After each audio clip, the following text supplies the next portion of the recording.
చంద్రబాబు నాయుడు గారిని కలవకముందు రేవంత్తో dais share చేసుకుని నాతో చేతులు కలుపు అని చెప్పి ఒక ఆఫర్ ఇచ్చి అక్కడి నుంచి ఆయన గురువు అయిన చంద్రబాబు నాయుడు గారి ఇంటికి వెళ్ళాడు.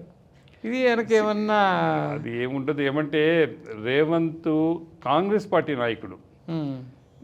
ఒకప్పుడు ఏబీవీపీ మద్రాసులో స్టాలిన్ కూడా మోడీ ఆకర్షించే ప్రయత్నం చేస్తున్నాడు అంటున్నారు. స్టాలిన్కి రేవంత్కి చాలా తేడాలు ఉన్నాయి. స్టాలిన్ సొంత పార్టీ, అక్కడ 22 మంది లోక్సభ మెంబర్లు, 10 మంది రాజ్యసభ మెంబర్లు ఉన్నారు. 32 మంది స్టాలిన్ అని చెప్తే ఏం చెప్తే అది చేయాలి. స్టాలిన్ పార్టీని విలీనం చేయడు, అలైన్ అవుతారు, మిత్రపక్షంగా మారుతాడు. యూజువల్గా తమిళనాడు పాలిటిక్స్ ఎవరు రూలింగ్ లో ఉంటే వాళ్ళతో మిత్రపక్షంగా మారుతాడు. మిత్రపక్షంగా మారితే 32 మంది ఎంపీల బలం మోడీకి వస్తుంది. రేవంత్ కాంగ్రెస్ పార్టీ నాయకుడు.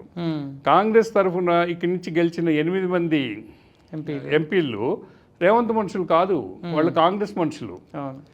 వీళ్ళందరూ నా మనుషులు అని చెప్పుకునే పరిస్థితి రేవంత్కి లేదు, కాంగ్రెస్ పార్టీ మనుషులు.